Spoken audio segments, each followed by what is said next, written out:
जय हिंद दोस्तों, रक्षित खन्ना के इस चैनल में आपका स्वागत है। दोस्तों, आज के इस वीडियो में मैं आपको तीन महत्वपूर्ण जानकारियां दूंगा। सबसे पहली जानकारी मैं आपको दूंगा जुलाई से बढ़ने वाले डीएडीआर को लेकर। दूसरी जानकारी मैं आपको दूंगा आपकी मांगों को लेकर। बजट घोषित होने से पहले 23 तारीख आने से पहले आपकी मांगों को पहुंचा दिया गया है वित्त मंत्रालय के पास। जी हाँ दोस्तों, और उसमें आपकी बहुत ही जबरदस्त मांगे रखी गई हैं, जिसमें कि 8वां वेतन आयोग है, जिसमें 18 महीने के डीआर का एरियर है, जिसमें एडिशनल पेंशन बढ़ाने को लेकर है, जिसमें एफएमए बढ़ाने को लेकर है, और सबसे बड़ी मांग ओआरओपी 3 को लेकर है। तो दोस्तों, ये सारी चीजें मैं आपको आगे बताऊंगा। तीसरी जानकारी मैं आपको दूंगा ओआरओपी 3 की पीआईबी रिपोर्ट के बारे में, कि जब आगे ओआरओपी 3 की पीआईबी रिपोर्ट जारी होगी तो दोस्तों उसमें आपको बिल्कुल अपनी पेंशन चेक करनी है कि आपकी पेंशन गलत है या फिर सही है। क्योंकि दोस्तों पीआईबी की जो रिपोर्ट जारी होती है उसमें कुछ ना कुछ गलतियां रहती हैं टेबल में। हो सकता है कि ओआरओपी 3 की जब आपको टेबल मिले तो उसमें कुछ गलतियां हो पीआईबी की रिपोर्ट के द्वारा। तमाम जानकारियां दोस्तों मैं आपको सही से दूंगा आगे। वीडियो में आगे बढ़ने से पहले एक छोटी सी अपील कर रहा हूं। अगर आप पहली बार मेरा चैनल देख रहे हैं या फिर ये वीडियो देख रहे हैं तो आप मेरा चैनल सब्सक्राइब भी कर सकते हैं, जिसका नाम है रक्षित खन्ना, क्योंकि ऐसी जानकारियां अक्सर आपको मिलती रहती हैं इस चैनल के माध्यम से।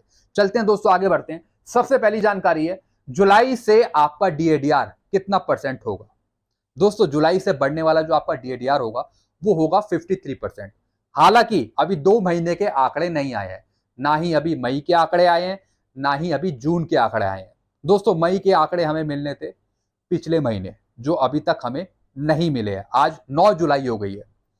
दोस्तों, अभी आप यहां पे देख रहे हैं कि सिर्फ अप्रैल का ही यहां पे आंकड़ा शो हो रहा है कंज्यूमर प्राइस इंडेक्स का।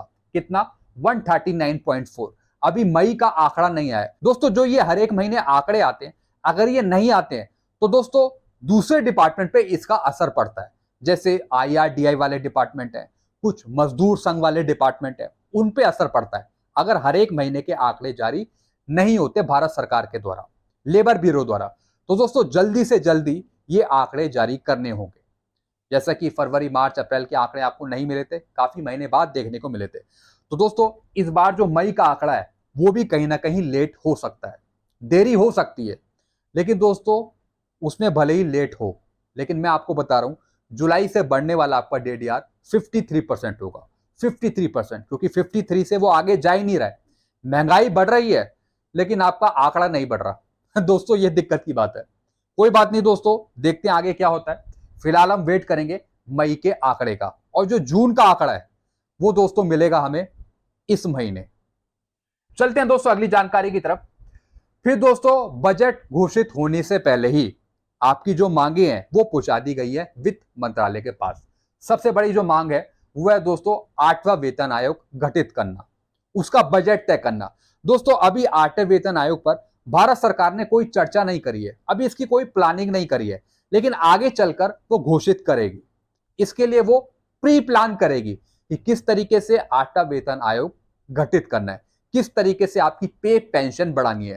तो दोस्तों इस बजट में तो यहां पे मुश्किल लगता है कि 8वें वेतन आयोग पर कुछ बातचीत करें। मुश्किल लगता है मुझे कि इस बजट में कुछ 8वें वेतन आयोग पे कुछ कहें वित्त मंत्री जी, या फिर इसका बजट अलॉट हो। मुश्किल है दोस्तों यहां पे, लेकिन आगे चलकर कुछ कुछ चीजें देखने को मिल सकती हैं 8वें वेतन आयोग पर। इस बजट में क्या क्या चीजें घोषित हो सकती हैं दोस्तों? टैक्स से रिलेटेड कुछ चीजें उठ सकती हैं, देश को कैसे विकसित करना है उससे रिलेटेड कुछ चीजें उठ सकती हैं। लेकिन दोस्तों सरकारी कर्मचारियों को, पेंशनर्स को क्या मिलेगा? सबसे बड़ी जो दोस्तों जो डिमांड है वो है दोस्तों यहाँ पे ओआरओपी 3 की। जैसा कि सोशल मीडिया की खबरों से पता भी लगा है कि टेबल्स आपकी प्रिपेयर्ड है, बस बजट घोषित होना चाहिए। तो दोस्तों 23 तारीख के आसपास, उससे पहले या फिर बाद में, या फिर 23 को ओआरओपी 3 का बजट घोषित हो सकता है। और दोस्तों ये घोषित कौन करेगा? ये करेगा यूनियन कैबिनेट। जी हाँ दोस्तों, यूनियन कैबिनेट। मोदी जी की अप्रूवल मिल जाती है फाइनली तो दोस्तों फिर आपका बजट तय है, फिर तो वो घोषित होना ही है। तो दोस्तों अभी हम 8वें वेतन आयोग को थोड़ा सा यहाँ पे छोड़ देते हैं। पहले हम आपकी देख लेते हैं कि ओआरओपी 3 में आपकी कितनी पेंशन बढ़ रही है, उसका बजट क्या आता है, पहले हम इस पे चर्चा कर लेते हैं। तो दोस्तों इस बजट में ओआरओपी 3 का बजट आपका ऐलान हो सकता है, उससे पहले भी या फिर उसके बाद भी। फिर दोस्तों यहाँ पे एडिशनल पेंशन को लेकर बात है। दोस्तों एडिशनल पेंशन बढ़ाने को लेकर का जो बजट है वो अभी फिलहाल तय नहीं है। अभी दोस्तों ये मामला वित्त मंत्रालय के पास फंसा हुआ है, डिपार्टमेंट ऑफ एक्सपेंडिचर के पास भी है और वित्त मंत्रालय के पास भी है। तो दोस्तों वहां से अभी अप्रूवल नहीं मिली है। तो दोस्तों मुश्किल है कि इस बजट में इसकी कोई घोषणा हो, नहीं होगी दोस्तों इसकी घोषणा, क्योंकि ये मामला भी फंसा हुआ है। फिर दोस्तों 18 महीने का जो डीएडीआर का एरियर है, जी दोस्तों ये जो मांग है ये कई संगठनों ने दी है अभी वित्त मंत्रालय के पास, लेकिन दोस्तों इसका जो खर्चा है वो 34,000 करोड़ है, 34,000 करोड़। तो दोस्तों यहां पे ये भी मुश्किल है कि इसका भी बजट अलॉट हो जाए। जी हाँ दोस्तों, मुश्किल है कि इसका बजट भी अलॉट हो जाए भारत सरकार के द्वारा या फिर इस बजट में। मांगे तो गई हैं दोस्तों, लेकिन ये सब भारत सरकार पे डिपेंड है। आप भी अच्छे तरीके से जानते हैं कि ये भारत सरकार थोड़ा मुश्किल करेगी इसे देना। जी हाँ दोस्तों, बहुत पहले से ये मांग उठ रही है, देना तो चाहिए, मिलना चाहिए, लेकिन दोस्तों देखेंगे कि गवर्नमेंट क्या देती है। तो दोस्तों ये कुछ चीजें हैं, आपकी मांगे हैं जो पहुंचाई गई है वित्त मंत्रालय के पास, और इसमें जो अभी मुद्दा उठेगा वो उठेगा दोस्तों ओआरओपी 3 का, ये वाला। इसका बजट तो दोस्तों आपको देखने को मिल जाएगा।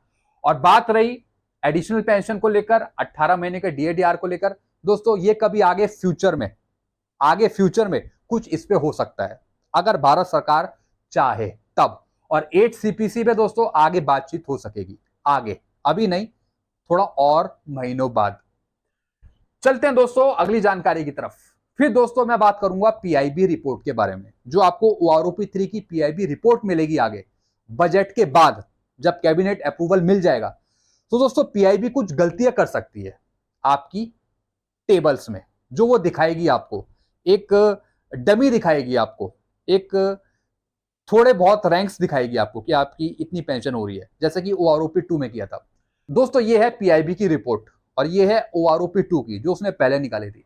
अब दोस्तों आप यहां पे देख रहे हैं कुछ रैंक्स यहां पे मिसिंग है, जैसे सिपाही किया, नायक किया, फिर हवलदार, फिर नायब सूबेदार, फिर आ गया सूबेदार मेजर। सूबेदार रैंक नहीं है इसमें ऑनरी रैंक्स नहीं है, ऑनरी नायब सूबेदार, ऑनरी लेफ्टिनेंट, ऑनरी कैप्टन नहीं है। ऐसे दोस्तों इसमें कुछ ऑफिसर्स की रैंक मिसिंग है। और पेंशन भी दोस्तों यहां पे गलत दे रखी है। ओआरओपी 2 की जो पीआईबी रिपोर्ट निकाली थी उसमें गलतियां थी, उसमें कुछ रैंक मिसिंग थे और पेंशन भी गलत थी।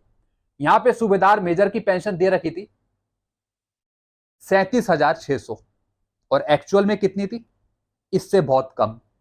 तो दोस्तों ये गलती है। एक हवलदार की पेंशन दे रखी है 21,782, चलो ये तो ठीक है। नायक की पेंशन दे रखी है यहाँ पे 21,101, और बल्कि दोस्तों ये थी नायक की पेंशन 20,107। तो दोस्तों कुछ गलतियां आपको मिल सकती हैं ओआरओपी 3 में भी। जब पीआईबी की रिपोर्ट जारी होगी तो आपको बिल्कुल सही से चेक करना है अपनी पेंशन, क्योंकि दोस्तों पीआईबी की रिपोर्ट की जो टेबल्स हैं वो कुछ और होती हैं और जो भारत सरकार निकालती है बाद में वो कुछ और होती हैं। दोस्तों ऐसा नहीं होना चाहिए। भारत सरकार है, दिमाग है, तो दोस्तों सही चीजें जारी करे। पेंशनर्स को मूर्ख क्यों बनाती है? पीआईबी की रिपोर्ट सही निकाले, उसके बाद टेबल्स तो वो निकालती है, लेकिन कम से कम जो पेंशनर्स देख रहे हैं पीआईबी की रिपोर्ट टेबल्स, वो कम से कम अंदाजा तो लगाएं कि हमारी बिल्कुल यही पेंशन होगी आगे।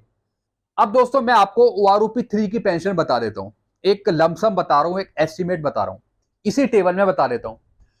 दोस्तों एक सिपाही की पेंशन 20,000 के आसपास, फिर दोस्तों एक नायक की पेंशन यहां पे 22,000 के आसपास, जैसे 20,107 है तो दोस्तों 22,000 के आसपास। फिर दोस्तों एक हवलदार की पेंशन यहां पे 23,000 23,500 के आसपास। जो 24 साल के हवलदार हैं उनकी 24,000 के आसपास। फिर दोस्तों नायब सूबेदार की यहां पे 27,000 के आसपास। जो 26,741 ले रहे हैं उनकी भी दोस्तों 27,000 के आसपास पहुंच पाएगी। जो 24,825 ले रहे हैं उनकी भी 27,000 के आसपास पहुंच पाएगी। फिर दोस्तों यहां पे मैं बात करूंगा सूबेदार की बात करूंगा दोस्तों, जो पहले से ही यहाँ पे 31,000 कुछ ले रहे हैं पेंशन, दोस्तों उनकी भी थोड़ी बहुत पेंशन यहाँ पे बढ़ पाएगी। ज्यादा बढ़ोतरी नहीं दोस्तों, मैं लगभग यहाँ पे 800 की और 1,200 रुपए की बढ़ोतरी करूंगा अपने आधार पे। तो दोस्तों आप यहाँ पे ये टेबल देख रहे हैं, दोस्तों इसमें एरियर का तो कोई मतलब ही नहीं है। अगर भारत सरकार ओआरओपी 3 जुलाई में ही दे देती है तो दोस्तों 1% भी आपको एरियर नहीं मिलेगा, सीधा आपकी पेंशन बढ़ोतरी होगी जुलाई की पेंशन में। अगर भारत सरकार जुलाई में ही यानी 20 तारीख तक आपको ओआरओपी 3 पेंशन टेबल दे देती है, क्योंकि दोस्तों बाद में जुलाई की पेंशन एडजस्ट करेगा इस वर्ष पीसीडी। तो दोस्तों अगर भारत सरकार, अगर चमत्कार होता है, अगर आपको मिल जाता है ओआरओपी 3, तो दोस्तों फिर आपको एरियर नहीं मिलेगा, एरियर आपको नहीं मिलेगा, सीधा आपकी पेंशन बढ़ पाएगी। तो दोस्तों ये कुछ जानकारियां थी जो मैंने आपको समझाई हैं। बाकी मैंने आपको पुराने वीडियो में बाकी टेबल्स के बारे में समझा रखा है कि इसी के आसपास आपकी पेंशन होगी, इसलिए दोस्तों मैं आपको आगे का रैंक का नहीं बता रहा हूं। तो दोस्तों ये कुछ जानकारी थी जो मैंने आपको समझाई। वीडियो आपको अच्छा लगता है, वीडियो को लाइक करें, चैनल को आप सब्सक्राइब कर सकते हैं। Thank you so much.